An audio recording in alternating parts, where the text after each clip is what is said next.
The year 1947 was supposed to be a time of celebration, marking India's independence from British rule. Instead, it triggered one of the most painful, heartbreaking tragedies in human history. Overnight, a nation that had coexisted peacefully for centuries was torn apart, turning neighbors into enemies and forcing millions to flee for their lives. Before 1947, India was a unified land without borders, passports, or fences. Hindus, Muslims, and Sikhs shared the same streets, ran businesses side by side, and celebrated festivals like Eid, Diwali, and Baisakhi together. Humanity and community came before religious identity. However, everything changed under the British Raj. Fearing that a united India would overthrow their rule, the British implemented a ruthless policy: divide and rule. They systematically planted seeds of suspicion and division, making people feel that their religious differences were irreconcilable.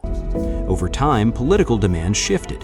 While the Indian National Congress wanted a united country, Muhammad Ali Jinnah demanded a separate nation for Muslims, fearing they would lose political power after independence. By 1946, these political tensions spilled onto the streets.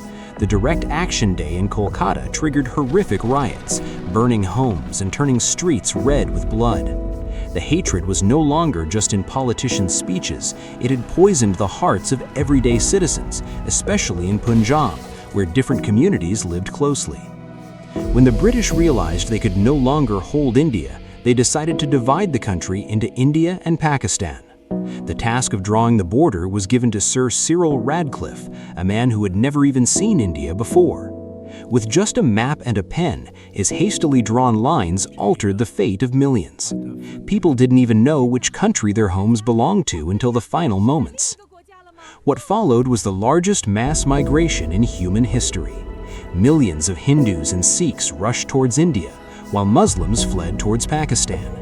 People walked on foot, piled under bullock carts, and packed into trucks with nothing but terror in their eyes, leaving their keys behind thinking they would return, but they never did. The most horrific chapter took place on the refugee trains. Mobs routinely ambushed these trains, turning them into moving slaughterhouses. When they arrived at stations, they were filled only with corpses and blood, bearing cruel messages like a gift of freedom. Women, children, and the elderly suffered the most, torn away from their families in the chaotic madness. On August 15, 1947, India finally achieved independence. But it was a bitter victory. While one part of the nation celebrated freedom, the borders echoed with the cries of dying people and shattered families. Even today, partition is not just history. It remains a living wound for the elderly survivors who still weep for their childhood homes in Lahore or Karachi. 1947 didn't just divide land, it permanently fractured families, friendships, and memories, standing as one of the darkest chapters in human history.